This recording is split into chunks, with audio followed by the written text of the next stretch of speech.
Hey guys, this is me again. I'm doing a follow-up review to my KWA MP7 unboxing slash review slash shooting guys thing. Um, Pretty much in this, well, let me take the mag out real quick. I'm gonna go over. I've put at least 11 or 12 mags through it already, so I'm gonna tell you how it's been working. I haven't used it in a game yet. I've just been kind of shooting it in the backyard. Yeah, I'm almost out of my green gas, so. Yeah, I'm gonna need to buy more of that. But so like I'll just tell you my opinions and stuff on it. Let me just start out by saying I love this thing to death.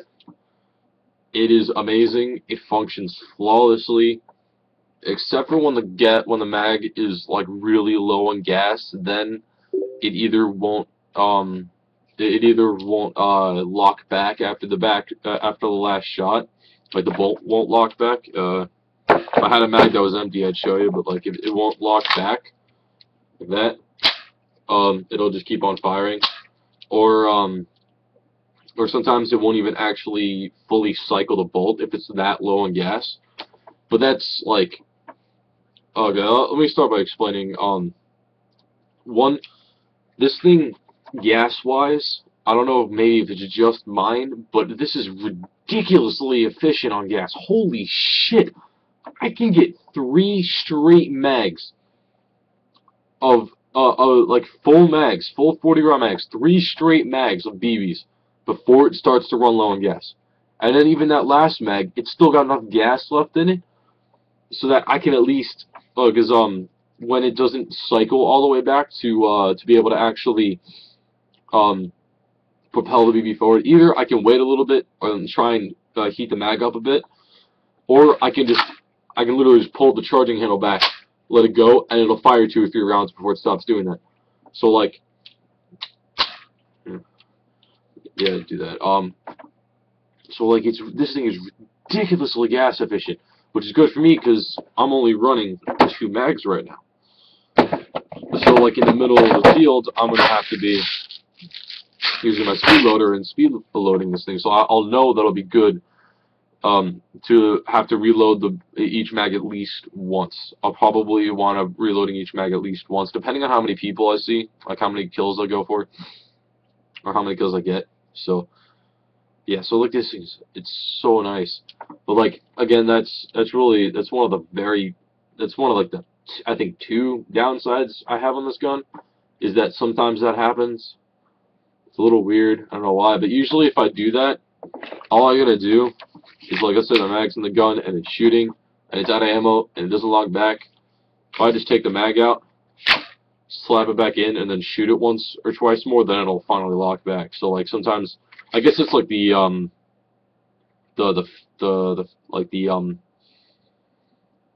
follower, yeah, the BB follower doesn't get in the right place or something. I don't know. Whatever. This thing works well enough. It functions amazingly. Shoots ridiculously hot right now. Yes, really the only downside to it, besides the sling points, but that's the way the real MP7 was designed, with these really small sling points. So like, I don't know. So I just threw a keyring on it, solved that. And and the one other con on this is the actual selector switch itself is a little loose. I'm sure there's some internal pin or screw or something I can tighten down to get that to not do that.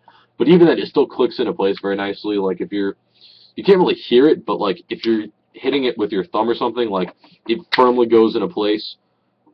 Like it'll firmly go into semi. You know it's the semi. You know it's not going to go out of semi unless you push down to go to full auto, which at Strike Force I'm not going to be doing because they don't allow full auto. I think that they should do full auto games. That's just me though.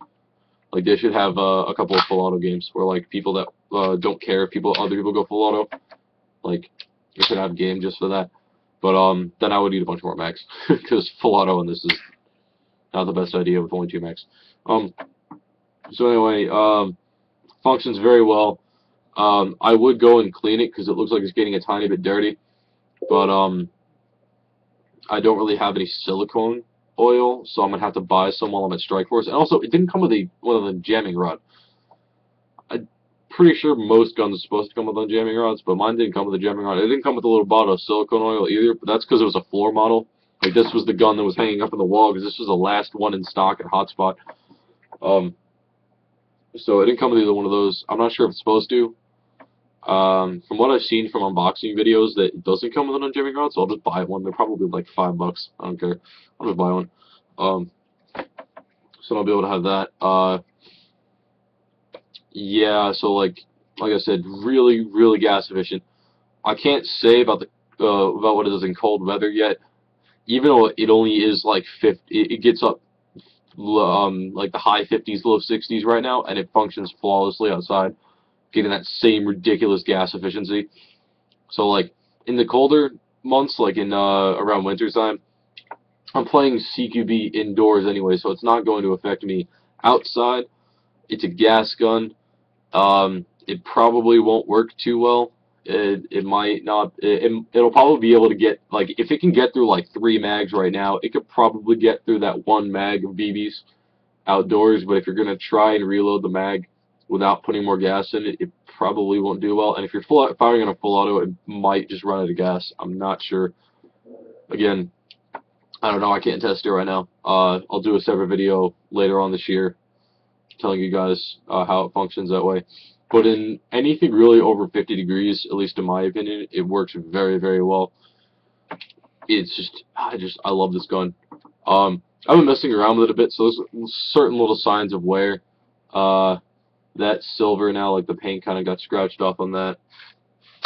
Paint got scratched off a little bit on the stock. And that's really it. The rest of the gun looks practically brand new. Like I said, I'm in love with this gun. This is my first airsoft gun. Some people may think I'm stupid for buying a gas blowback as my first gun, but I don't care. I've been wanting this thing for way too long not to get it, and it's amazing, and it's awesome, and I love it. And KDB produced a very nice product. A very, very good product. I don't get why people bash on KDB. Like, they say all their guns are crap, blah, blah, blah. Their guns are not crap. If you are not looking to upgrade anything, and you want a gun that's going to last you a long time, that will perform well, get a KBOA. I mean, like, you can get something like a VFC or something, but VFCs, one, they don't make a gas pullback MP7. Sorry. They don't make a gas pullback MP7, but I'm saying for like the M4s and stuff, they don't make them.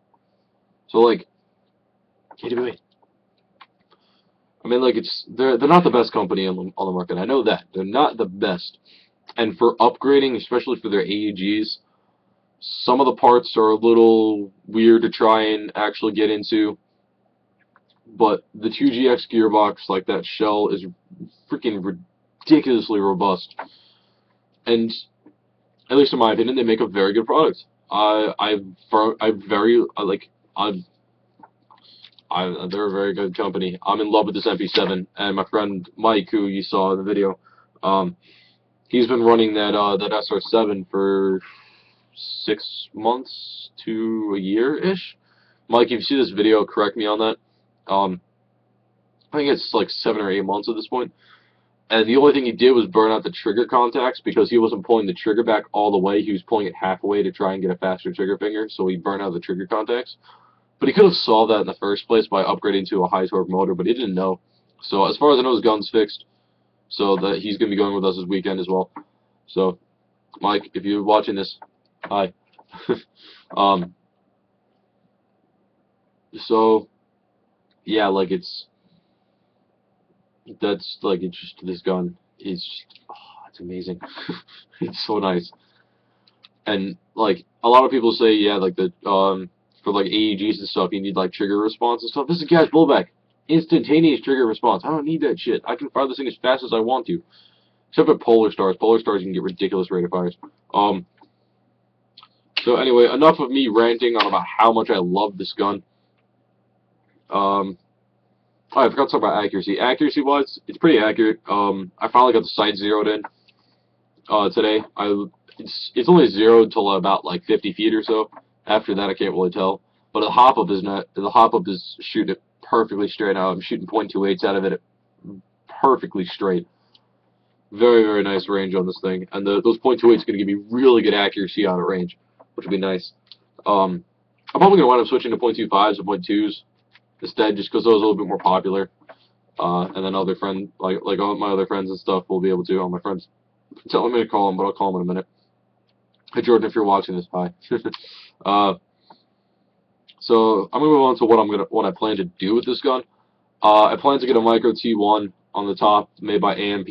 It's like $80 or something with the high mount, like the high riser mount thing.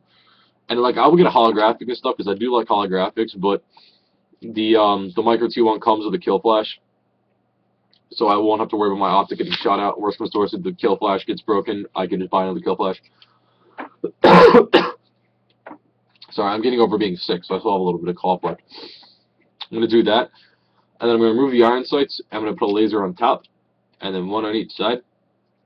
And I'm going to do that like I'm going to get that like Predator, like laser triangle beam effect thing that like the Predator has from Alien vs. Predator, the Predator movies, all that stuff like that. So I'm going to get that effect with it, and it's going to be really, really funny because it's going to scare the living shit out of some kids, especially if they've seen the Predator movies. So I'm going to do that. I'll probably eventually get a QD suppressor and just throw it over the orange tip, because I still want the orange tip on for when I have it around the house, around my backyard and stuff, because if my neighbors look out and see me shooting something that doesn't have an orange tip, they're going to freak out and think it's a real gun. So I'm going to keep the orange tip on for that, and also the fact that my parents don't want me taking off the orange tip. So when I go to games, I'll probably wind up just throwing a QD suppressor on it just to make it look badass and whatever.